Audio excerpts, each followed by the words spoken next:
A ver, ¿qué más me falta? Ya está. A ver, vamos a borrar, vamos a resetear todo. ¿Por qué? Porque no quiero mover todo porque es muy cansado hacer eso. Ahí vamos a leer un poco el chut. El chut. Lo que me copio de Folagor. Vamos a ver. YouTube me notifica muy rápido cuando alguien... Es que cada vez que me pongo un comentario de reto se me borra, lo intenté 17 veces. No hay problema, Lucas Michel. Yo ya veo cómo voy a hacer voy a pedir retos de nuevo. O sea, no... Voy a volver a hacerlo, no te preocupes. Lo voy a volver a hacer para que todos me digan. Es que siento que decir una publicación fue un poco una mala idea. Creo que lo voy a hacer en un video, creo.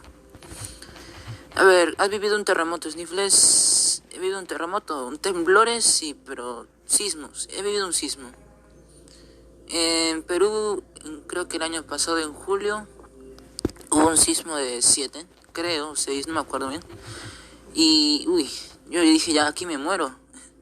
Porque de verdad era ultra fuerte, o sea, nunca había vivido un sismo tan fuerte en mi vida.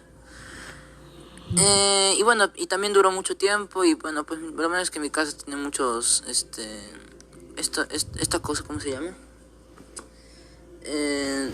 Muro, claro, muros duros y pues no pasó nada. ¿Te gusta tu teléfono? Sí, ZT es 2020 Blade y tal. No me acuerdo muy bien cómo se llama. ¿Cuál es tu ¿YouTuber favorito? Bueno, pues mi YouTuber favorito es Bobbycraft. Aunque bueno, Bobbycraft no sé, últimamente está un poco raro, ¿no? O sea, ¿no has visto? No sé, no lo digo cómo se ve, sino me refiero a sus videos.